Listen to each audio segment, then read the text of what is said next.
welcome to Rough Cut. I'm Kaveree Bamzai and I watch everything so that you don't have to. Today we're going to discuss Project Hail Mary, which if you haven't watched it yet, go out and do so.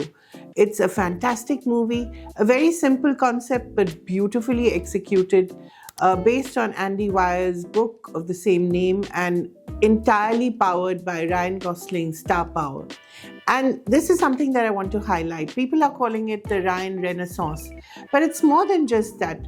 It's an actor who's at the height of his powers and has decided to make something and to make movies that mean something.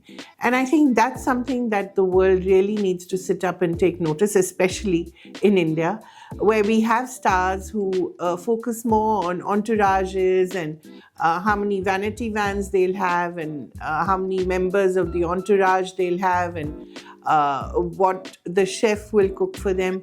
Here is a star who's taken a very simple concept, a very simple book, and executed it really simply. He's not focused on VFX. Of course, there is a certain amount of VFX happening. It is, after all, set in outer space. But he's taken a book and turned it into, it's like a fairy tale set in space. Most of the time, there are just two people on screen. And when I say two people, one of them is a five-legged or five-armed rock who's called Rocky. Wow, how original. But who has the funniest lines, reminds me of Yoda in Star Wars. I think those who are old enough will remember what a wonderful and wise little person he was. And this is a rock which doesn't even have a face and, usually transmits his emotions through his arms and his language. And it makes you feel so connected to him. And the relationship between him and Ryan Gosling out there in outer space is one of the best parts of the movie. The second thing is, as I said before, that he's not used VFX. And, when I was watching this week's Ramayan trailer, it really struck me that when you can make a movie without the paraphernalia of these super filtered exteriors and these super imagined visual effects passing for the Pushpak Viman and these monsters that Ram is fighting at the beginning of the trailer, when you can avoid that and just play with human beings as acting was supposed to be, as cinema was supposed to be, why would you not do that? And it made me wonder whether the 4,000 crore that Namit Malhotra's Ramayan is supposed to be carrying on its shoulders might be too much of a burden. But that's a story for another day. But why I raise this is because here you have a star who could have gone for these amazing visual effects and, made Rocky an entirely visual effects composite. But he's chosen to use a puppeteer in this, and a puppeteer whose voice he's retained. And it's such a joy to listen to him. He, of course, gets his grammar all wrong, which is part of his charm. And there lines like, Rocky, watch Grace sleep, and you won't get the essence of it until you watch the movie. And it, as I said, it's a real joy. The other part of the movie is this idea of science as a superpower.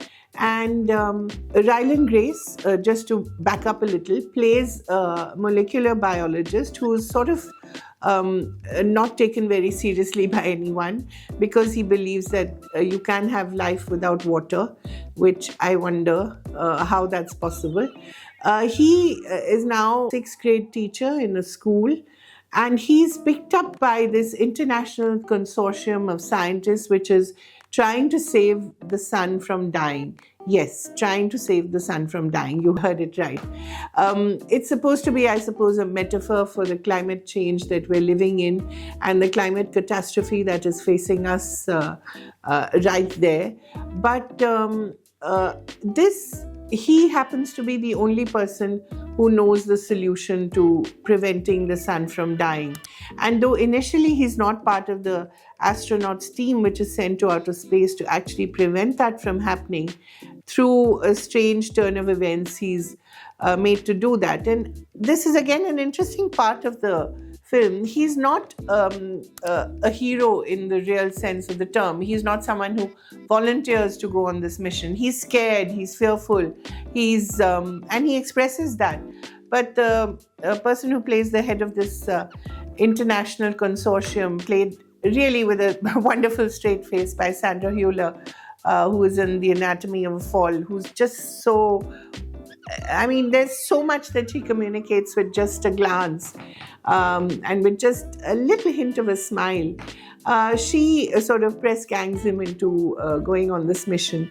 And I think there's that sense of what really, who really is a hero, and who really is, can be considered someone who can save the earth. We're so used to people with capes and, people who sort of volunteer for these suicide missions.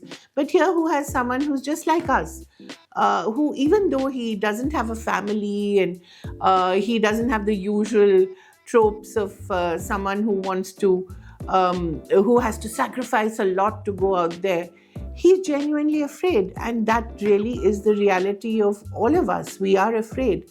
But when he finally has to step up, he does so with grace, as his name is, and with kindness, and with love, and with a great degree of collaboration with this lovely little alien called Rocky. And that really is the story. Can't give that much away, but it has a bittersweet ending.